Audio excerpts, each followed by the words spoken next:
name is Monica. Today I am teaching managerial accounting subject, and on that I am choosing break-even analysis. Firstly, we have to know what is a break-even analysis.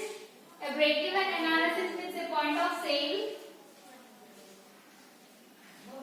A point of sale. First figure. Value which total cost and total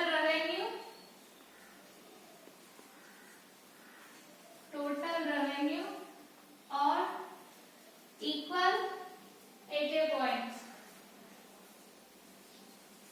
Equal at a point. It is a point. It is a point where there is no losses,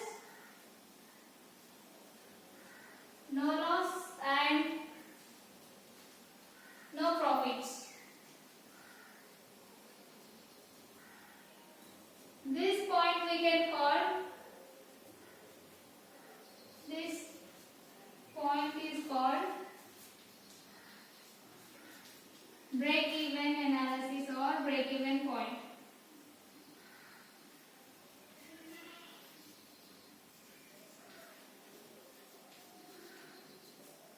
Break-even analysis or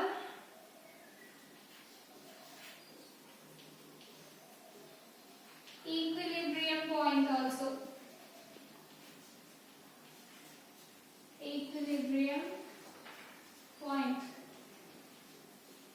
We can also say that this point a balancing point also, because it was balancing both the profits and losses. Okay, break-even analysis means in a business we are not getting any profits and any losses.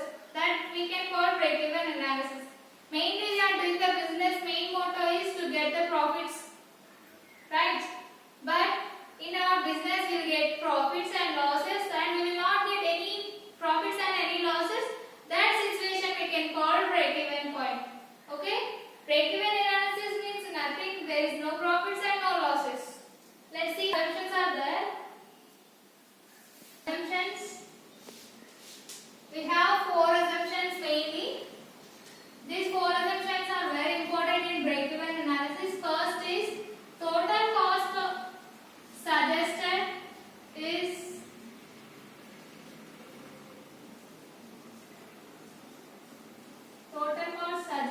is fixed or constant. Fixed or constant. And next one is sales value per unit is constant. Here, observe it. Sales value per unit. I am telling that per unit, not whole. Okay, per unit the value which should not change in sales. And next, variable cost or value per unit is constant. Here variable value per unit also should not change. It should be constant. And next, fourth one is fixed cost revenue is fixed. Revenue is fixed. It should not change. Fixed cost also should not change in break-even analysis. These 4 assumptions are very important. We will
Okay.